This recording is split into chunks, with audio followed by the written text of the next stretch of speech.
Hey, K through 5th grade, welcome back. We are so glad that you're here with us today. We have been talking about all month long how there is a bigger story, a bigger picture at work. And today we get to talk about that no matter what questions you and I have, God is always bigger than them. He can handle them. He can handle your questions and my questions. So we're going to talk all about that in just a minute. But first, we're going to stand up and worship. Here we go. Sometimes things are out of my control, and sometimes I don't understand why the rolling thunder rolls. But when the rain falls from the sky, the grass turns green, the flowers bloom, and I stop asking why. Because I know with hope there's always a better tomorrow. It's hard to believe the best, but you can't win if you give up. Even if it doesn't work out like I planned, I'm choosing to believe, and I know it's hard to understand.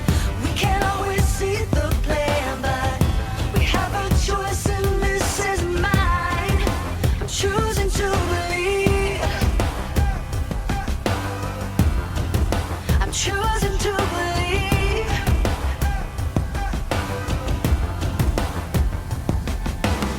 When hard things start to come my way, and when it's hard for me to see a brighter day, then I see a rainbow in the sky.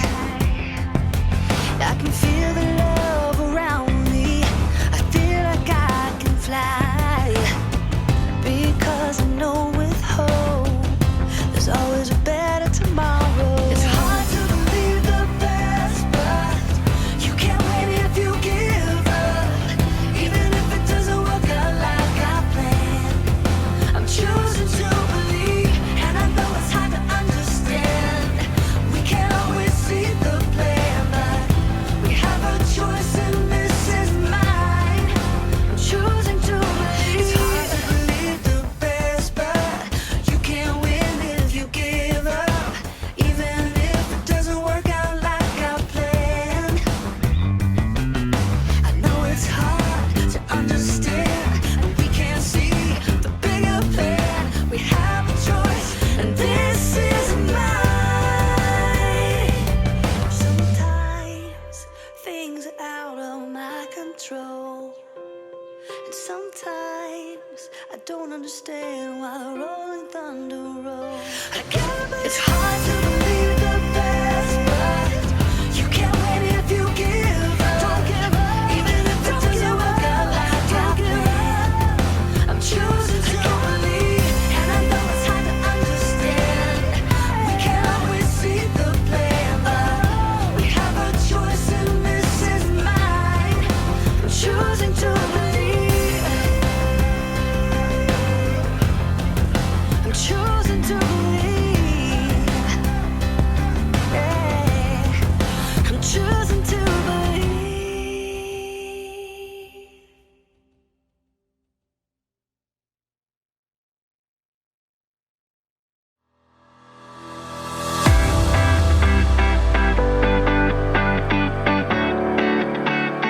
Oh, cool, run.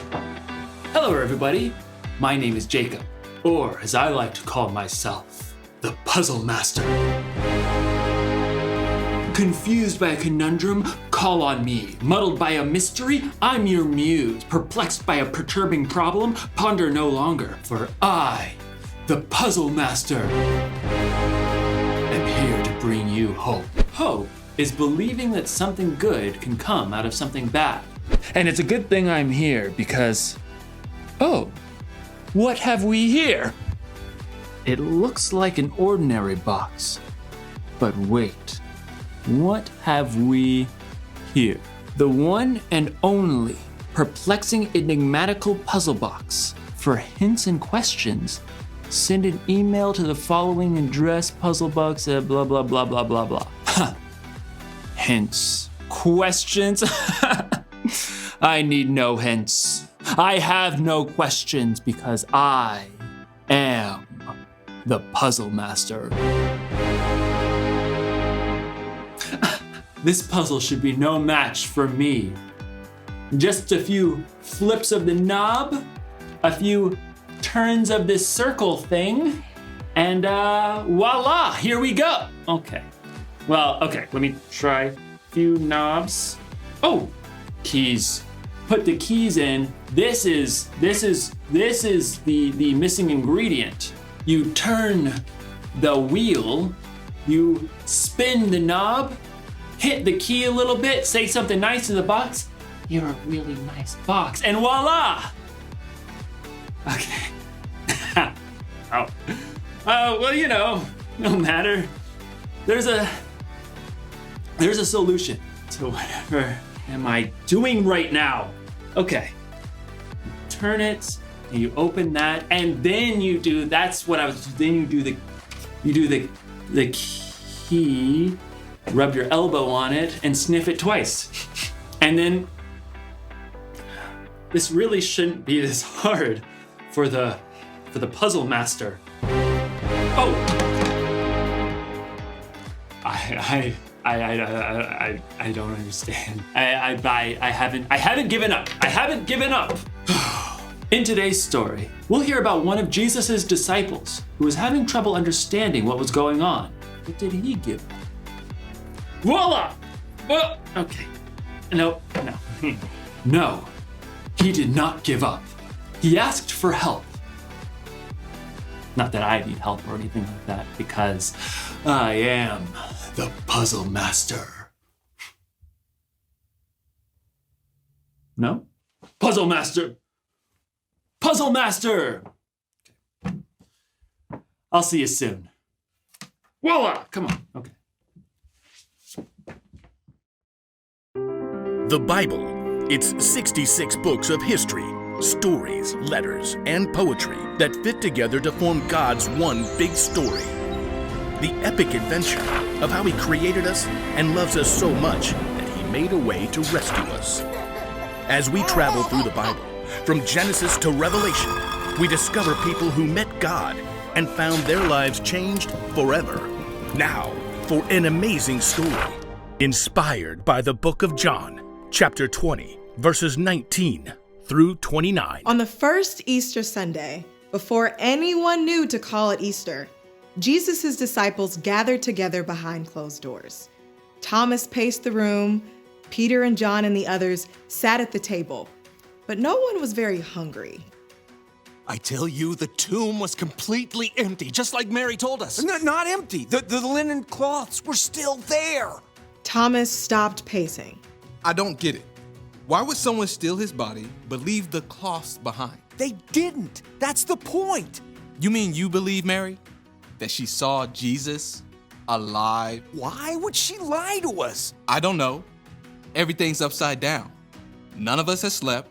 They could come for us at any minute. Like anyone, Thomas felt it must be a closed case. There was no point in debating. I'm with Mary.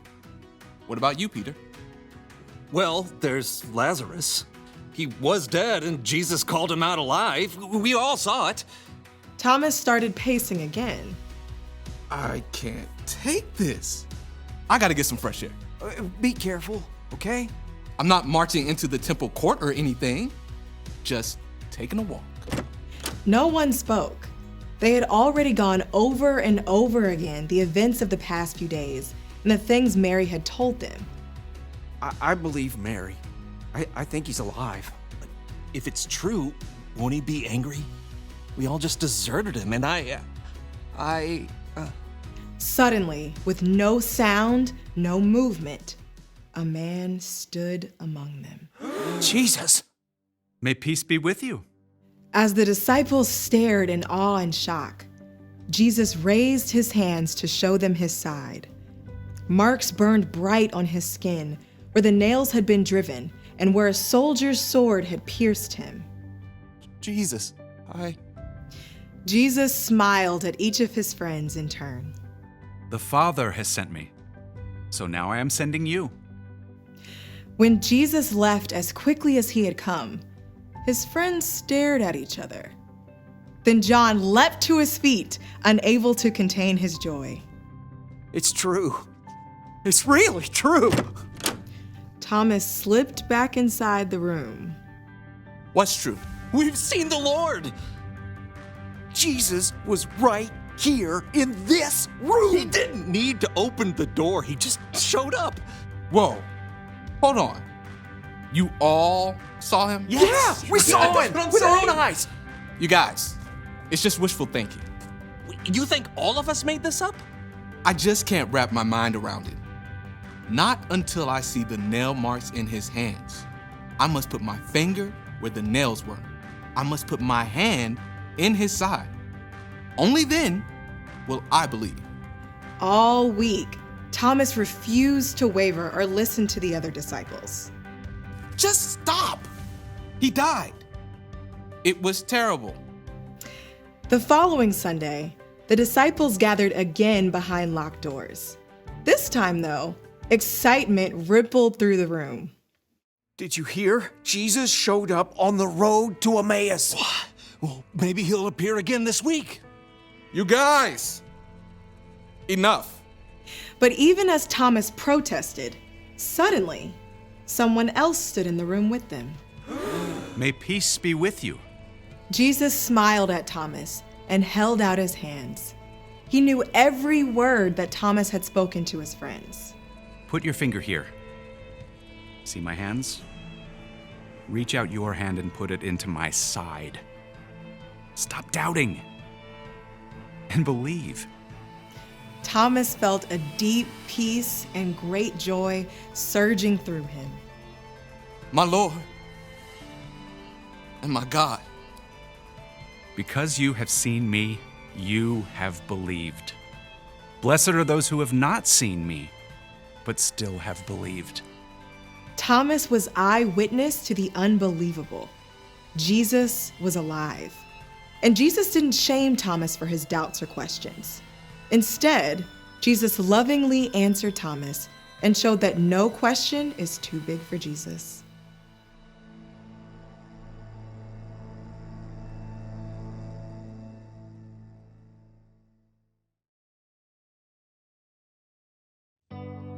Oh, hi. I wasn't gonna cheat or anything. Okay, I was. I didn't want you to know that I couldn't figure out this puzzle. Sometimes it's hard to admit when you don't know something. Thomas didn't have a problem admitting it. He didn't know how it was possible for Jesus to come back from the dead, but instead of keeping that to himself, he said it out loud. Thomas asked for proof. Then Jesus showed up and patiently gave Thomas the proof he was looking for. It's okay to have questions. I have a lot of questions.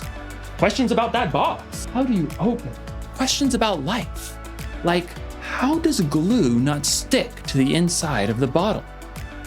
Questions about God. Like, if God can do anything, why doesn't God stop bad things from happening?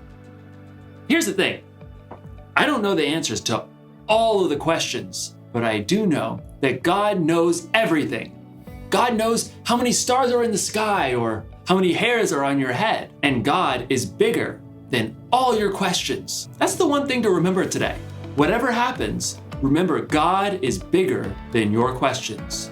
When you have questions or even a doubt, it doesn't mean you're doing anything wrong. It just means you're human and can't see everything God does. Now, to open this box once and for all.